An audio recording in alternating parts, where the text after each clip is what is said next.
অনুগ্রহ করে নিকটাত্মীয় প্রতিবেশীর সাথে সুসম্পর্ক রাখার গুরুত্ব সম্পর্কে কিছু বলবেন। নিকটাত্মীয় এবং প্রতিবেশীর সাথে সুসম্পর্ক রাখা এটা কি সুন্নত না মুস্তাহাব? নিকটাত্মীয় এবং প্রতিবেশীর সাথে সুসম্পর্ক বজায় রাখা এই কাজটা কি সুন্নত না মুস্তাহাব? ফরজ। সুবহানাল্লাহ। আল্লাহ রাব্বুল আলামিন কোরআনে হাকিমে আমাদেরকে নির্দেশ করেছেন আনতাসিলুল আরহাম, এবং তোমাদেরকে নির্দেশ করা হচ্ছে তোমরা আত্মীয়তার বন্ধনগুলোকে মজবুত করবে, আত্মীয়তার বন্ধনগুলোকে সুদৃঢ় করবে। এটা আল্লাহর নির্দেশ। ভাইরা আমার, আমাদের সমাজে সবার সাথে দোস্তি ভালো, কোথাকার কোন দোস্ত, কোন দেশে, কোন জেলার, আর ফেসবুকের দোস্ত তো বলতেই নেই। সস্তা দোস্ত আছেই আজকাল, 5,000 দোস্ত এক একজনের কাছে, হ্যাঁ 3,000 4,000 করে দোস্ত এক একজনের কাছে। আহা, এই সময়টাতে আত্মীয় স্বজনের সাথে যে সুসম্পর্ক রাখতে হয়, মহব্বতের সম্পর্ক রাখতে হয়, খোঁজ খবর নিতে হয়, এই জিনিসটা আমরা ভুলে গেছি। এটা ফরজ কাজ। আত্মীয়তার সম্পর্ক রক্ষা করা কি ভাই? ফরজ। মনে রাখবেন, 5 ওয়াক্ত সালাত আদায় করা ফরজ, আত্মীয়তার সম্পর্ক রক্ষা করাটাও ফরজ। বেশিরভাগ মানুষ আমরা এই ব্যাপারে গাফেল। আত্মীয়তার সম্পর্ক নিয়ে দীর্ঘ আলোচনা, শুধু এটার উপরে আলোচনা একদিন হওয়া উচিত। সংক্ষেপে শুধু এটুকু বলি, আত্মীয় বলতে কাদের সাথে সুসম্পর্ক বজায় রাখতে হবে? বাপের দিককার এবং মায়ের দিককার যে সমস্ত আত্মীয়রা আসেন, বিশেষ করে তাদের, অর্থাৎ আপনার চাচা, আপনার ভাই বোন তো শুরুতেই, মা বাপ ভাই বোন তারা তো আছেনই, এর পাশাপাশি চাচা, চাচাতো ভাই বোন, ফুফু, ফুফাতো ভাই বোন, এদের সাথে সুসম্পর্ক রাখতে হবে। আজকাল আমরা বেশিরভাগ লোক ফুফুদের সাথে যোগাযোগে আমরা অনেক দুর্বল, তাই না? খোঁজ খবরই নেই। ফুফাতো ভাই বা ফুফু, চাচাতো ভাই বোনের সাথে তো পারলে জমি নিয়ে, আইল নিয়ে ঠেলাঠেলি থাকে, ঠিক না বে ঠিক? অথচ তারা আত্মীয়, রক্তের সম্পর্কের কারণে তাদের সাথে কি রাখতে হয়? সুসম্পর্ক বজায় রাখা ফরজ। যদি তারা আপনার সাথে দুর্ব্যবহার করে, তারপরে আপনার চেষ্টা থাকতে হবে আপনার পক্ষ থেকে যেন ত্রুটিটা না হয়। তারপরে সে করলে তারটা সে আল্লাহর কাছে বুঝবে। কথা কি বুঝাইতে পারছি? এখন আমার এই ভাই প্রশ্ন করেছেন যে প্রতিবেশীর সাথে আত্মীয় স্বজনের সাথে সুসম্পর্ক রাখার গুরুত্ব নিয়ে বলেন। গুরুত্ব নিয়ে তো বলতে গেলে অনেক সময় বলবো, শুধু এটুকু বলি, আত্মীয়ের সাথে যদি কেউ সম্পর্ক ছিন্ন করে, নবী আলাইহিস সালাম বলেছেন লা ইয়াদখুলুল জান্নাতা কাতিআ, জান্নাতে কয়েকটা শ্রেণী মানুষের জন্য নো এন্ট্রি করা আছে, এরা ঢুকতে পারবে না। তার ভিতরে এক শ্রেণী মানুষ হলো, যত সালাত সিয়াম করো, যত জিকির আজকার করো, ওয়াজ শোনো আর ওয়াজ করো, রক্ত সম্পর্কীয় আত্মীয়কে যদি সম্পর্ক ছিন্ন করো, তার সাথে কথাবার্তা না বলো, যেই যুক্তিতে হোক তারা যদি ত্যাগ করো, তাকে যদি তুমি যোগাযোগ বিচ্ছিন্ন করে ফেলো, তাহলে এই ব্যক্তি সম্পর্কে নবীজি বলেছেন এই জান্নাতে প্রবেশ করতে পারবে না। কত বড় ব্যাপার চিন্তা করছেন? আত্মীয় স্বজনের খোঁজ খবর নেবেন তো ইনশাআল্লাহ। ভাই, একসাথে থাকতে গেলে মনোমালিন্য হবে, বোঝাপড়ার গরমিল হবে, হইতেই পারে। তারপরে সম্পর্ক কি করা যাবে না? ছিন্ন করা। মনের কষ্ট থাকতে পারে, কিন্তু কথা বলবো না, চিরতরে যোগাযোগ রাখবেন, এটা করা যাবে না। 3 দিন রাগ করে থাকতে পারেন, ঠিক আছে, কথা বললাম না, কিন্তু এর বেশি করা কি হবে না? জায়েজ হবে না। এটা আমরা অনেকে বুঝি না। আর প্রতিবেশী, আল্লাহু আকবার, প্রতিবেশীর সাথে দেখেন, আমি একটা কথা সবসময় বলি, আমরা কোরআন হাদিস যতটা বুঝি, ইবলিসের চেয়ে একটু বেশি বুঝি। কারণ কি? কারণ আমাদের কাজ জান্নাতে যাওয়া, আর ইবলিসের কাজ হলো আমাদেরকে কোথায় নেওয়া? জাহান্নামে নেওয়া। সে আমাদের শত্রু, আমাদের বাপ আদমের শত্রু। আমাদের বাপ আদমকে সেজদা না করার কারণে আল্লাহ জান্নাত থেকে বের করে দিয়েছে। এই জন্য সে ওর পথ থেকে শত্রুদের শুরু করছে। আল্লাহ তাকে সে সুযোগ দিছে আমাদের পরীক্ষার জন্য। এখন দেখবেন আপনি, যেটা আপনার জন্য বেশি উপকারী, ইবলিস আপনার থেকে ওইটা সরায় দিবে, আপনাকে ওইটা করতে দিবে না। আপনি দেখেন সবার সাথে সম্পর্ক ভালো, বেশিরভাগ লোক প্রতিবেশীর সাথে সম্পর্কটা খারাপ, ঠিক না ভাই ঠিক? পাশের বাড়ির লোক, পাশের ঘরের লোক, মুরগি নিয়া, হাঁস নিয়া, এটা নিয়া, সেটা নিয়া, যেন তেন বিষয় নিয়া ঝগড়াঝাটি লেগেই থাকে, ঠিক না ভাই ঠিক? ওই দূরের লোকের সাথে ঠিকই সম্পর্ক ভালো, অথচ যে আপনার প্রতিবেশী, যে আপনার কাছের লোক, তার সাথে আপনার সুসম্পর্ক থাকতে হবে, তার সাথে আপনার ভালো সম্পর্ক থাকতে হবে। নবী করিম সাল্লাল্লাহু আলাইহি ওয়াসাল্লাম বলেছেন, জিবরিল আমাকে বারবার, ফেরেশতা জিবরিল আয়েশা বলতেছিলেন যে আপনি প্রতিবেশীর সম্পর্কে দায়িত্বশীল হন, সচেতন হন। এত বেশি বলতেছিল, আমার মনে হচ্ছিল যে কখন না জানে জিবরিল আইসা বলে আপনি মারা গেলে আপনার সম্পদে প্রতিবেশীর ভাগ থাকবে, এইরকম মনে হচ্ছিল আমার কাছে, এত বেশি গুরুত্ব দেওয়া হচ্ছিল। তিনি বলেছেন লা ইউমিনু আহাদুকুম, তোমাদের কেউ ততক্ষণ পর্যন্ত পূর্ণাঙ্গ ঈমানদার হতে পারবে না, মাল্লা ইয়ামানু জারুহু বাওয়াইকাহু, যে ব্যক্তির ক্ষতি থেকে, অনিষ্ট থেকে তার প্রতিবেশী নিরাপদে থাকতে পারে না। এজন্য ভাইরা, প্রতিবেশীর সাথে সম্পর্ক ভালো রাখবো তো ইনশাআল্লাহ। আগে থেকে সম্পর্ক খারাপ আছে, অভিমান, রাগ সব জান্নাতে যাওয়ার আশায়, আল্লাহকে খুশি করার আশায়, মালিককে সন্তুষ্ট করার আশায় সব কোরবানি করে দিয়ে হাসি মুখে তার সাথে মিশবেন। এটা ছোট হবেন কিন্তু আল্লাহর কাছে বড় হবেন। করা যাবে তো ইনশাআল্লাহ? আল্লাহ তাআলা তৌফিক দান করুন। এরপরে মানুষের সাথে ভালো ব্যবহারের গুরুত্ব সম্পর্কে বলুন। মানুষের সাথে ভালো ব্যবহারের গুরুত্ব সম্পর্কেও অনেক লম্বা আলোচনা করতে হবে। শুধু সংক্ষেপে এটুকু বলি, যে ব্যক্তির আচরণ যত ভালো, যে ব্যক্তির আখলাক যত ভালো, তার কিয়ামতের দিন নেক আমলে পাল্লা তত ভারী হবে। নবী করিম সাল্লাল্লাহু আলাইহি ওয়াসাল্লাম বলেছেন তিরমিজি বর্ণিত হাদিসে, মা মিন আমালিন আসকালু ইয়াউমাল আসকালু মা মিন আমালিন আসকালু মিন হুসনিল খুলকি ইয়াউমাল কিয়ামাতি ফিল মিজান, আও কামা ক্বালা আলাইহিস সালাতু ওয়াসসালাম। কিয়ামতের দিন মিজানের পাল্লা যখন আমল পরিমাপ করা হবে, বান্দার নেক আখলাক, সুন্দর আচরণ, ব্যবহারের চাইতে উত্তম কোনো আমল আর নেক পাল্লা উঠবে না। সবচেয়ে ভারী আমল হবে যার আচরণ সুন্দর হবে। একজন মুসলমানের চিত্র কি করোনা দিছে জানেন? কারোর সাথে দেখা হবে তো মুস্কি হাসি দিয়ে, সালাম দিয়ে, হাসি মুখে কথা বলবে, কারোর পেছনের সমালোচনা করবে না, কাউকে কষ্ট দিবে না, কারোর হক নষ্ট করবে না, কারোর শত্রুতা করবে না। এই সব ভালো গুণগুলা বলেই সে ব্যক্তি খাঁটি মুসলমান, আসল মুসলমান। আমরা সবাই উপর দিয়ে গেট আপ সেট আপটা মুসলমানের লাগাই, কিন্তু আখলাক আচরণ সব, মানুষ তো দূরের কথা, মুসলমান তো দূরের কথা, ওই পশু পাখির মতো। ঠিক না ভাই? ঠিক। আল্লাহ তাআলা আমাদেরকে উত্তম আচরণ আল্লাহ মানুষ হওয়ার তৌফিক দান করুন। 7 দিনের পরে আকিকা করা যাবে কি না? 7 দিনের পরে আকিকা করার বিষয়ে ওলামা একরামের দুটি মত আছে। বিশুদ্ধতম মত হলো 7 দিনের পরেও আকিকা করা যাবে, কিন্তু সুন্নাহ হলো 7ম দিনে আকিকা করা কিংবা 14 বা 21তম দিনে আকিকা করা। পরে করলেও হয়ে যাবে, বিভিন্ন riwayat থেকে পরে করার বিষয়টিও সাবেত আছে। কিন্তু সুন্নাহ হলো কি 7ম দিনে, জন্মের 7ম দিনে কিংবা 14তম দিনে কিংবা 21তম দিনে করা। এরপর প্রশ্ন হলো, অল্প বয়সে মাথার চুল পাকলে কলব করা যাবে কিনা? অল্প বয়স হোক আর বেশি বয়স হোক, চুল যদি পেকে যায়, নবী আলাইহিস সালাম বলেছেন জান্নিবু গায়্যিরু হাদা শাইবা ওয়া জান্নিবুহু সিওয়াদ, তোমাদের চুল দাড়ি পেকে গেলে এটাকে কালারফুল করো, পাকা সাদা রাখি দিও না। বিশেষ করে যখন সব পেকে যায় সেগুলোর কথা বলা হচ্ছে। ধবধবে সাদা, এরকম শুধু সাদা রেখো না, এটাকে কালারফুল করো। ইয়াহুদিরা শুধু সাদা রাখে, তাদের থেকে ব্যতিক্রম করতে হবে। তো কালারফুল করতে গিয়ে আবার দেখিও ব্ল্যাক করিও না, কালো করা যাবে না। ওয়াজান্নিবুহু সিওয়াদ, কিন্তু কালো কালার করা যাবে না। কালো করা যাবে না কেন? আল্লাহ ভালো জানে। একটা হিকমত এটাও, কালো করলে বিশেষ করে বয়স্করা যখন কালো করেন তখন ওটা জোয়ান সাজার জন্য হয়, আছে না নাই? জোয়ান সাজার জন্য, কিন্তু বেচারা পারে না তো, এদিক দিয়ে কালো করে, এদিক দিয়ে আবার গোড়াতে বাইরে হয়ে যায়, তার গোমর ফাঁস হয়ে যায়। ঠিক না? চেষ্টা করে একটু জোয়ান সাজতে, কিন্তু বেচারা 2-4 দিন পারে, কয়দিন পরে আস্তে করে গোড়ার থেকে আবার গজায়, বোঝা যায় 2 নম্বরই করছে। ঠিক না? মানুষের নেচার হলো, বেশিরভাগ লোক বয়স যখন 40-এর নিচে থাকে তখন সে বয়স কমায়, মানে সে ইয়াং, এটা প্রমাণ করার চেষ্টা করে। না না, আমার দাড়ি চুল সাদা হয়েছে কিছু, আমি ইয়াং মানুষ। আর 40 পার হয়ে গেলে তখন আবার বয়স বাড়ানোর চেষ্টা করে, মানে যত বেশি হয় তত উনি কি হয়, উনি সিনিয়র, এটা বোঝানোর চেষ্টা করা হয়। ইমানদার 2 নাম্বারই করবে না, যা আছে তা, এটাকে লুকোচুরি করার চেষ্টা করবে না, চালাকি করবে না। দাড়িতে চুলে, এখন আপনি বলবেন যুবক মানুষ, তার তো বয়স বেশি হয় নাই, তাহলে সে তো আর লুকোচুরি কিছু করতেছে না, যা করতেছে সত্য করতেছে। হ্যাঁ, সত্য করতেছে, কিন্তু হাদিসে যে কালো ব্যবহার করতে নিষেধ করা হয়েছে, এর অবশ্যই কোনো না কোনো হিকমা আরো আছে, আমভাবে হাদিসে নিষেধ আছে। এই জন্য যুবক হোক আর বৃদ্ধ হোক, আপনি মেহেদি দিয়ে কালার করেন। আজকাল তো মেহেদি কালার খুব দারুণ কালার, ইয়াংরাও করে, সুন্দর হয় আরো বড়।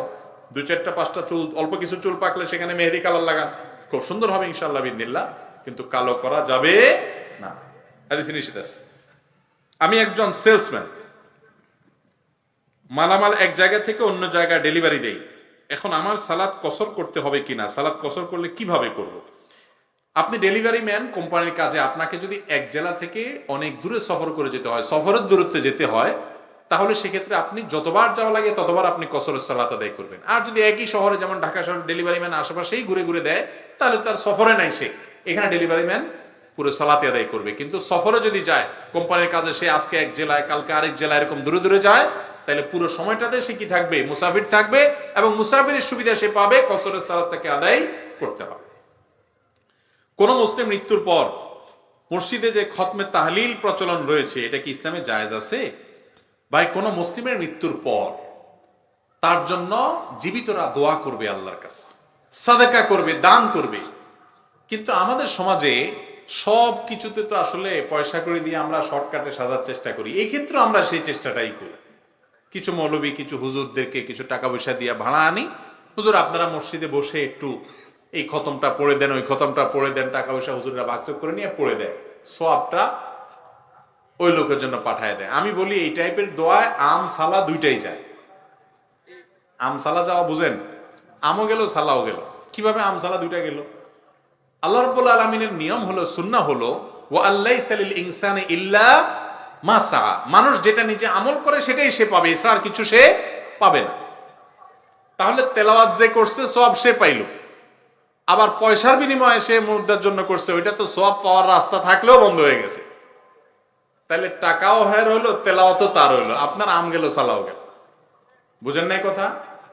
এটা কোনো জায়েজ পদ্ধতি না, হারাম। এ বিষয়ে কোনো আলেমের কোনো দ্বিমত নাই, সব উলামা ইকরাম একমত।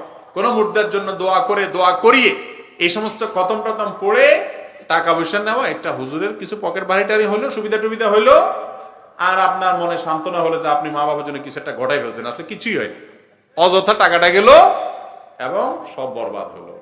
আরে ভাই, আপনি যদি চালাক হন তাহলে এমনি হুজুরদেরকে, ইমাম মুয়াজ্জিনদেরকে, আলেমদেরকে, তালেব ইলমদেরকে এমনি হাদিয়া দেন, কোন দোয়া ছাড়া, বিনিময় ছাড়া। হুজুর দোয়া টোয়া না, এমনি দিচ্ছি আপনারে, আমি খুশি হয়ে। উনি হাদিয়া দিলেন, মানুষকে দান করলে এমনি সওয়াব দিবে। আপনার মা বাবার পক্ষ থেকে দান করেন, আর কোরআন তেলাওয়াত আপনি যেটা পারেন করেন, দোয়া করেন আপনি।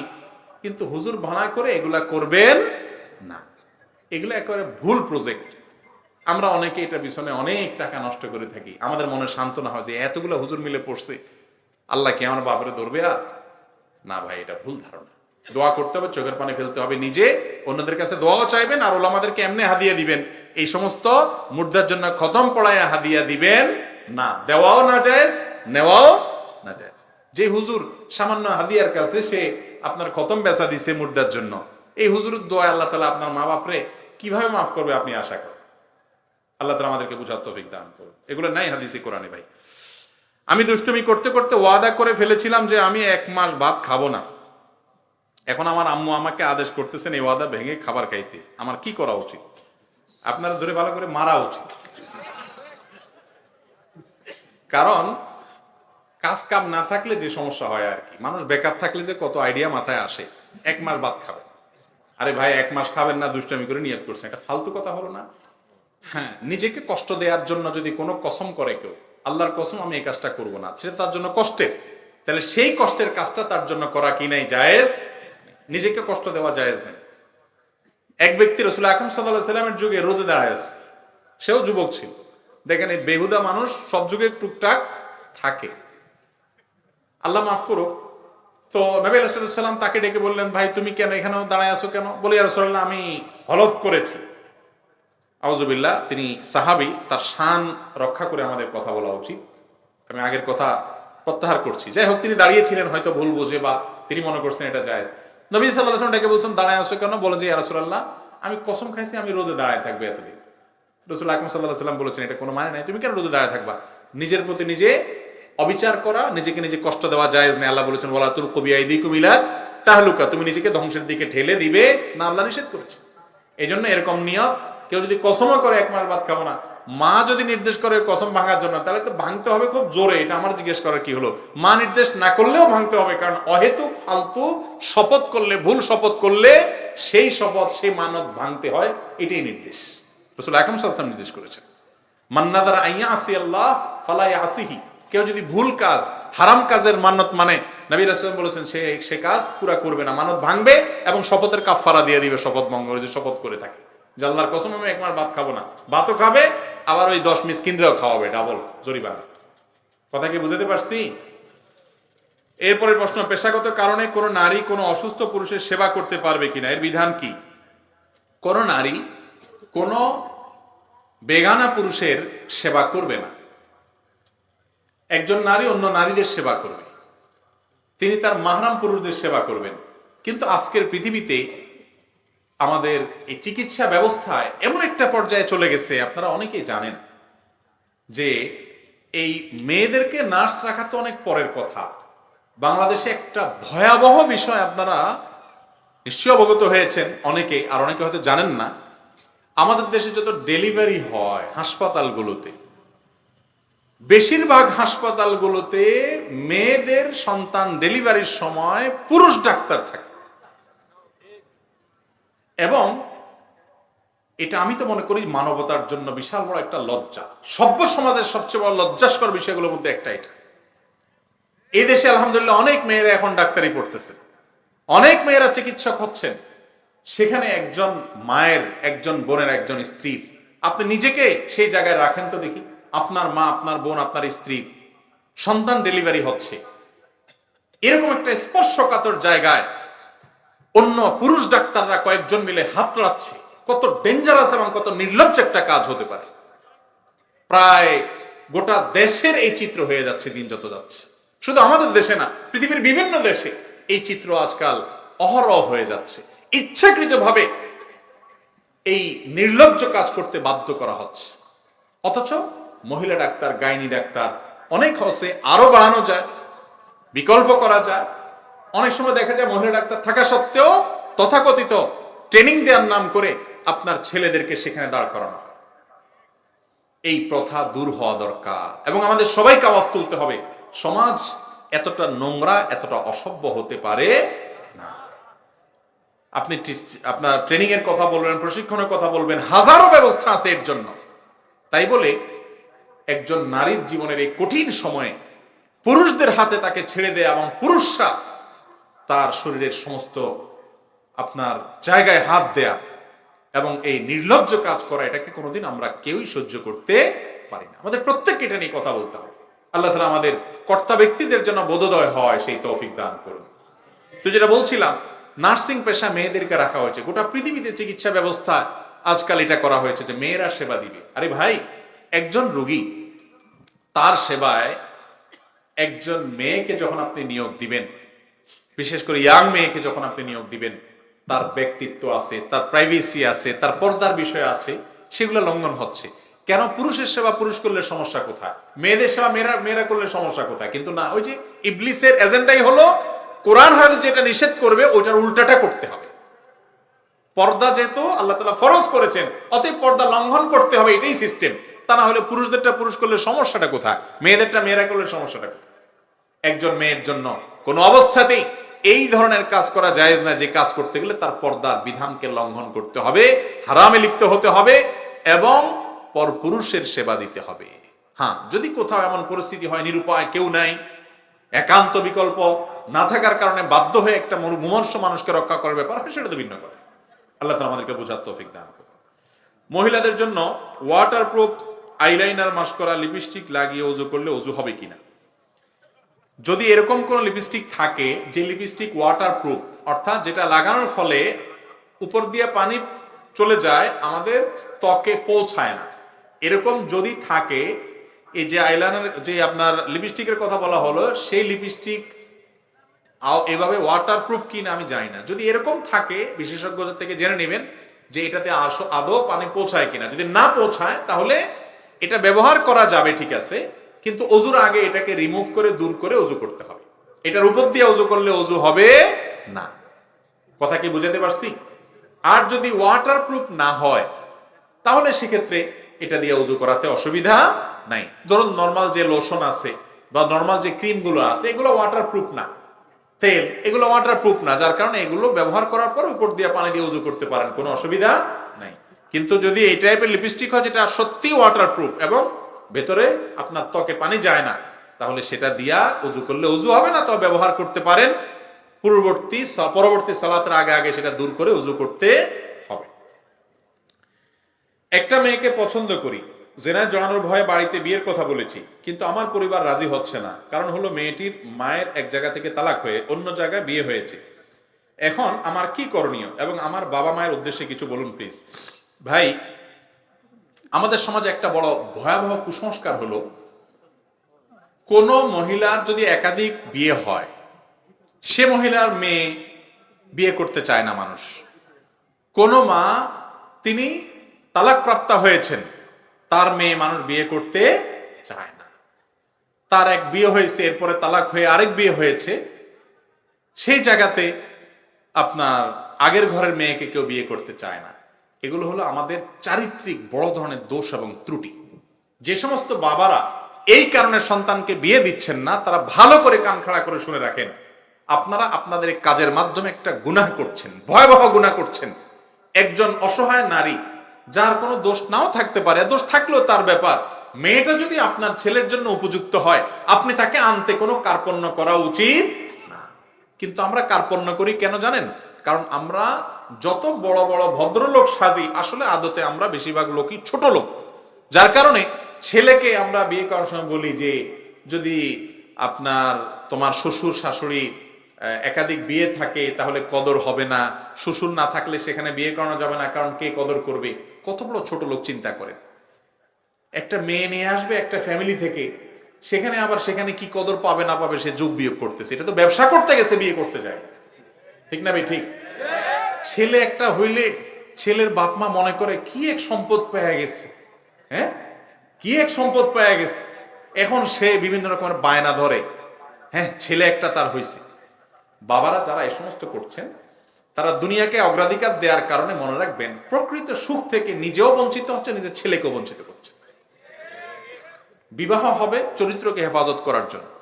একটা পরিবার থেকে একটা মেয়ে আসে, বিয়ের ব্যাপারে আমি সবসময় বলি এই কথাটা, একটা পরিবার একটা মেয়েকে ছোটবেলা থেকে, জন্ম থেকে বড় করে তুলতে কত পরিশ্রম, কত সময়, কত এফোর্ট, কত টাকা পয়সা ব্যয় করতে হয়। এরপর রেডি করার পরে আপনি রেডিমেড মেয়েটা বিয়ে করে নিয়ে চলে আসতেছেন। পড়ালেখা করাইছে মেয়ের বাপ, আর সার্ভিস নিচ্ছে কে?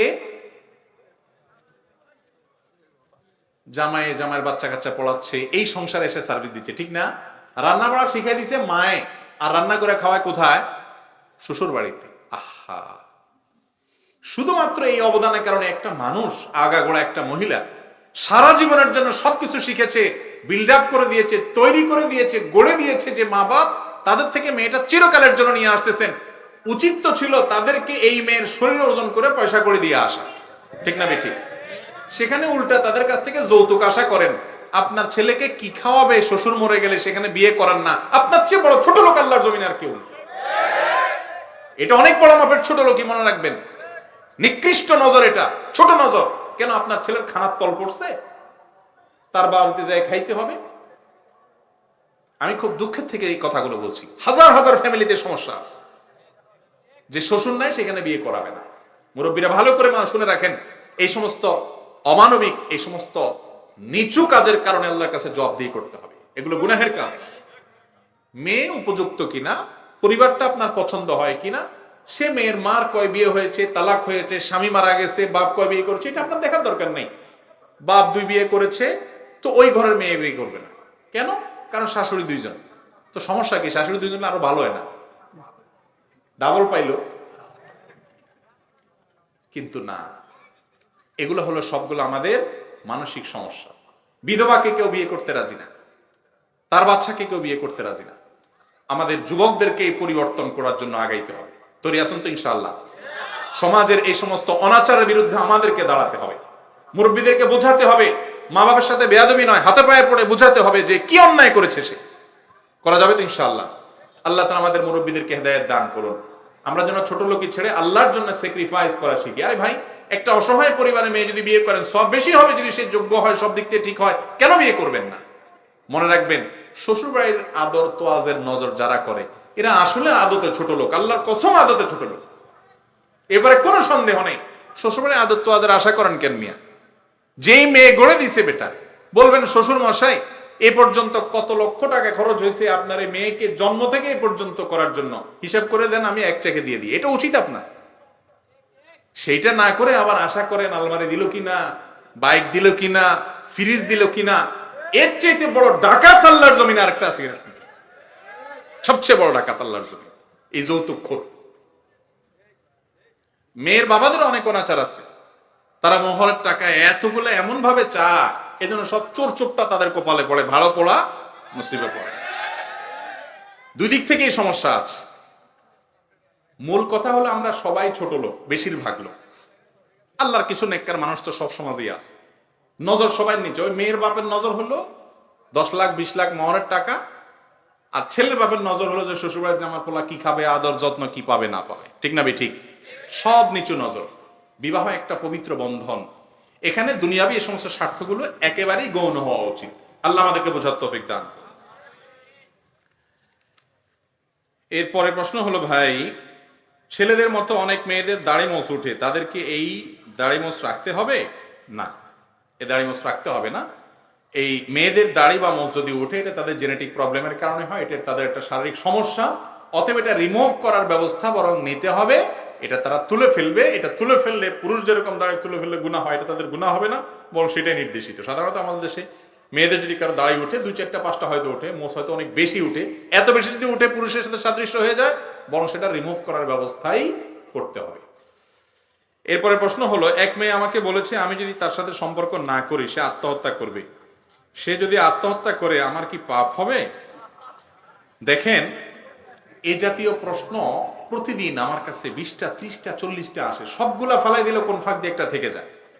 তার মানে সমাজ কি পরিমাণ এই রোগে আক্রান্ত সেটা বোঝার আর অপেক্ষা রাখেন। অভিভাবকরা সাবধান, সময় থাকতে সন্তানকে বিয়ে দেন, তা না হলে সে অবৈধ পথে যাবে, আল্লাহর কাছে আপনি পাপিষ্ট হবেন।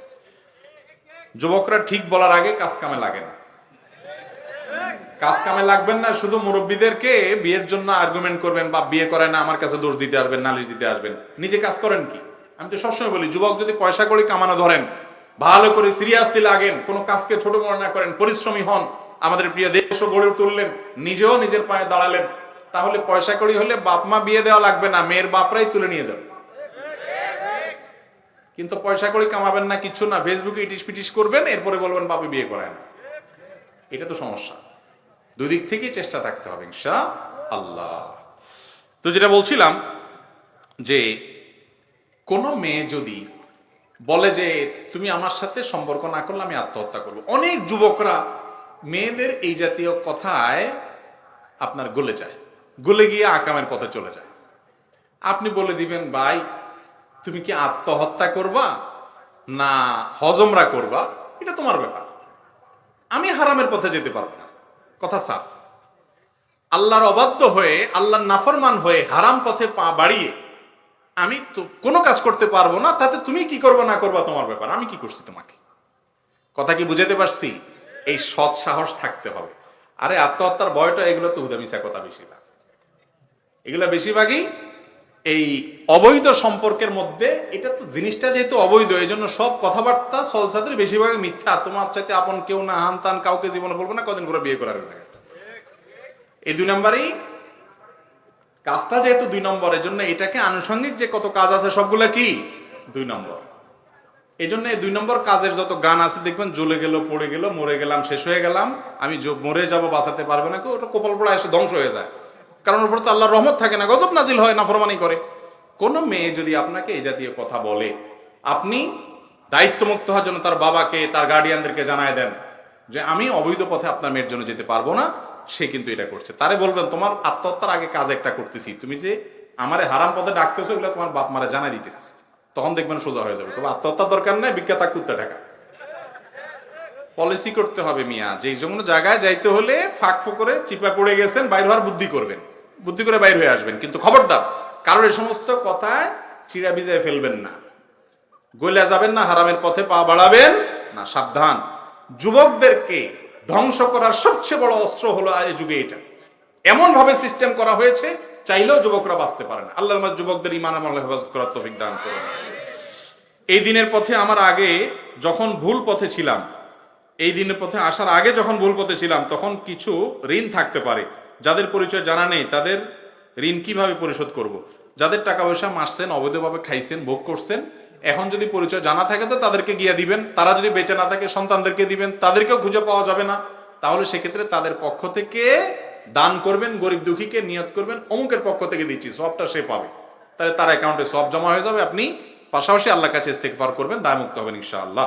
চেয়ারে বসে সালাত পড়া যাবে কিনা, চেয়ারে বলে সালাত আদায় করা যাবে কিনা, এটা নিয়ে অনেকে বলে যে যাবে না, অনেকে বলে যাবে। মূলত কথা হলো সালাত দাঁড়িয়ে পড়তে হবে, যদি দাঁড়িয়ে পড়ার সামর্থ্য না থাকে তাহলে বসে পড়তে পারবে।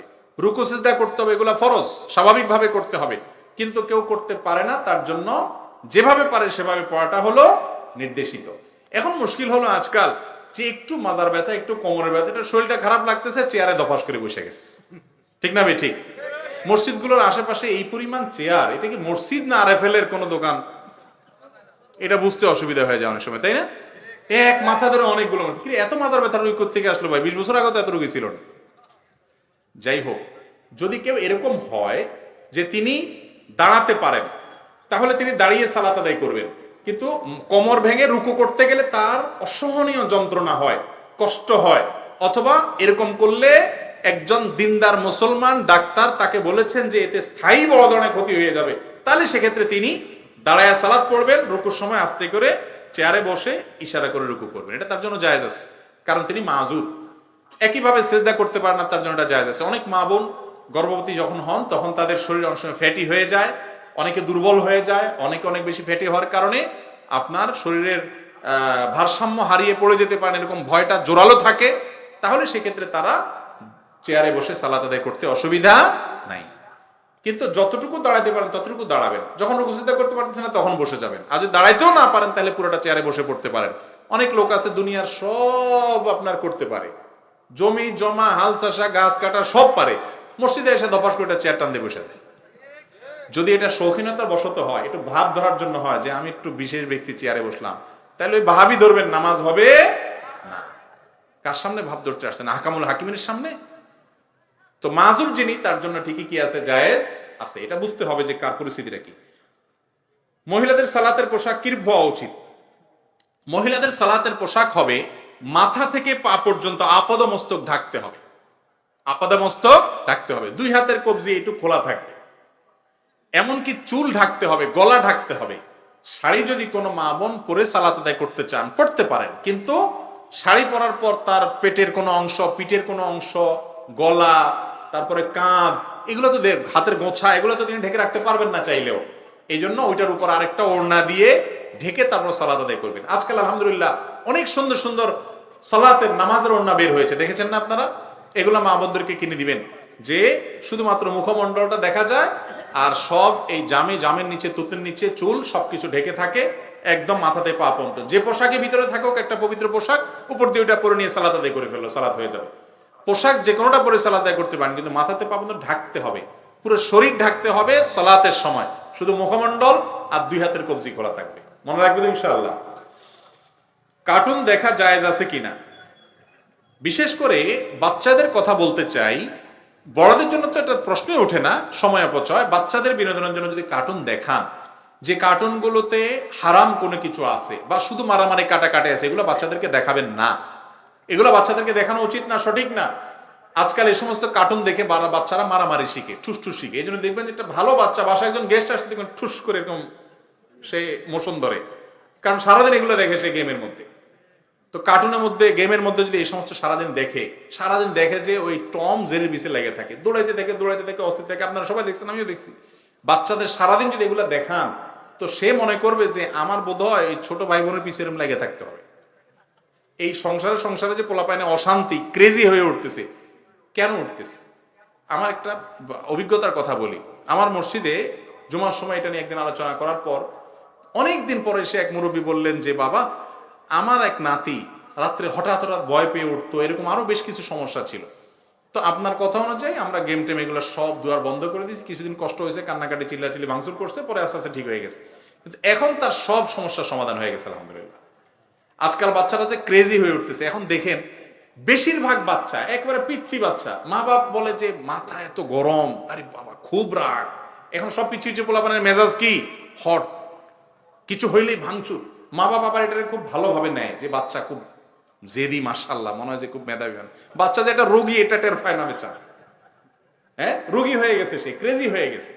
এই ক্রেজি বাচ্চাকে যাতে ক্রেজি না হয় সেজন্য কার্টুন থেকে তাকে দূরে সরাতে হবে। হ্যাঁ, কিছু কিছু ভালো ভালো কার্টুন আছে, ওই যে কি আব্দুল বারি কি জানি আছে, সূরা কেরাত শিখা টিখা, এগুলো যদি খারাপ কোনো কিছু না থাকে দেখা যায় আছে, কিন্তু এই কার্টুনগুলো ক্রিয়েট করা যাবে কিনা, ছবি অঙ্কন করা, সেটা আরেকটা ইস্যু, ওটা নিয়ে দীর্ঘ আলোচনা করতে হবে। তবে এই মারামারি এবং এই অযথা যে সময় কার্টুন আছে বিনোদনের নামে, এগুলো বাচ্চাদেরকে দেখাবেন না। মোবাইল বাচ্চাদের চোখের জন্য এমনিতেই ক্ষতিকর, মোবাইলের স্ক্রিন, সেখানে আবার এই সমস্ত গেম দেখাবেন, এডিকশন দেখবেন, তারা ধ্বংস হবে, দুনিয়া আখেরাত সবই যাবে। আল্লাহ আমাদের বাচ্চার তৌফিক দান করুন। বাচ্চাদের জামা কাপড়ে প্রাণীর ছবি থাকলে সেটা পরানো যাবে কিনা? যদি প্রাণীর কোনো ছবি থাকে বাচ্চাদের কাপড় চোপড়ে, স্পষ্ট প্রাণীর কোনো আকৃতি অবয়ব বোঝা যায়, তাহলে সেগুলো বাচ্চাদের পরানো উচিত নয়, কারণ সেখানে রহমতের ফেরেশতা আসে না। মুশকিল হলো আজকাল বাজারে এমন কাপড় পাওয়া অলমোস্ট অসম্ভব হয়ে গেছে যে কাপড়ে কোনো না কোনো প্রাণীর ছবি নাই। ওই যে ইবলিসের ডিজাইন দেখেন, যেটা হাদিসে নিষেধ আছে ওইটা ঘরে ঘরে সেই সিস্টেম মতো ঢুকিয়ে দিবে। এই জন্য রেডিমেড বানাবেন, দরকার হলে খুঁজবেন, চেষ্টা করতে হবে। রুকু পেলে কি রাকাত হবে? কেউ কেউ বলেছেন ওই রাকাত আবার পড়তে হবে, বিস্তারিত বলবেন। আপনি ইমাম সাহেবকে রুকুতে পেলেন, তাহলে ওই রাকাতটা পেয়েছেন নাকি নতুন করে ওটা পড়তে হবে আবার? এটা নিয়ে ফোকায়ে কেরামের দুইটা মত আছে। সারা বিশ্বের প্রায় 99% ওলামা একরাম, ইমামগণ, 4 ইমাম আরো যারা আছেন প্রায় সবাই একমত। জমহুরের মত হলো ইমাম সাহেবকে যদি রুকুতে গিয়ে পান ধরতে পারেন, সুবহান রাব্বিয়াল আযীম পড়তে পারেন ইমাম সাহেবকে রুকুতে গিয়া, তাহলে আপনি ওই রাকাত পেয়েছেন, ধরা হবে। ওই রাকাতে সূরা ফাতিহা মিস হয়েছে, কিয়াম মিস হয়েছে ইমামের সাথে, তারপরও আপনার সে রাকাত পেয়েছেন, এটা ধরা হবে। কারণ নবী করিম সাল্লাল্লাহু আলাইহি সাল্লাম এক সাহাবীকে এরকম রুকুতে পাওয়ার পর তাকে বলেছেন তোমার এই রাকাত আর পড়া লাগবে না। আরো একটা হাদিসে নবী আলাইহিস সালাম বলেছেন, তুমি ইমামকে যদি এমন অবস্থায় পাও যে ইমাম পিঠ সোজা করার আগে যদি তার সাথে যোগ দিতে পারো, অর্থাৎ রুকুতে থাকা অবস্থায়, তাহলে তুমি সেই রাকাত পেয়ে গেছো। অতএব হাদিসের আলোকে বোঝা যায় যে মান আদরাকার রুকু আফাকাত আদরাকার রাকাতা, যে রুকু পেয়ে গেল সে ওই রাকাত পেয়ে গেল।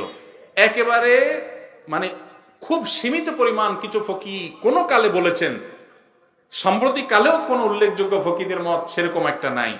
বিশেষ করে 4 ইমাম, তৎপরবর্তী বড় বড় ইমামগণের মত, প্রায় জমহুর সকলেরই মত হলো যে রুকু পেলে রাকাত পাবে। তারপরও এটা নিয়ে আমাদের কিছু ভাইরা অযথা ধোঁয়াশা সৃষ্টি করেন। ভাই, জমহুরের মত, এতগুলো হাদিস আছে, সৌদি আরবের শেখ বিন বাজ রাহিমাহুল্লাহর ফতোয়া এ বিষয়ে যে আপনার রুকু পেলে রাকাত পাবে, তারপরও এটা নিয়ে ধোঁয়াশা সৃষ্টি করা, এটার কোনো মানে থাকতে পারে না। সালাতের শেষ বৈঠকে তাশাহুদ না পড়ে দাঁড়িয়ে গেলে করণীয় কি? সালাতের শেষ বৈঠকে বসা উচিত। আপনি না মনে ছিল না, এজন্য দাঁড়ায় গেছেন, তাহলে কি করবেন? যদি আপনি মাত্র উঠতেছেন আর এটা মনে থাকে, তাহলে বসে যাবেন। আর যদি দাঁড়ায়ও যেয়ে থাকেন, তারপরও আপনি কি করবেন? বসে যাবেন। সামান্য একটু উঠে গিয়ে বসে গেছেন, তাহলে আপনি সেজদা লাগবে না, এমনি সালাম ফিরে সালাত আদায় করে শেষ করবেন। আর যদি অনেকখানি দাঁড়ায় গেছেন, দাঁড়ানোর দিকে বেশি হয়ে গেছে বা ফুল দাঁড়ায় গেছেন, তাহলে আবার ব্যাক করবেন। এবার আপনি তাশাহুদ, আত্তাহিয়াতু এবং আপনার দুরুদ, দোয়া মাসুরা পড়ে সালাম ফিরাবেন। সেজদায়ে সাহু দিতে হবে আপনাকে, যেহেতু আপনি কি করছেন? ভুলে দাঁড়ায় গেছেন, ওয়াজিব তরক করছেন।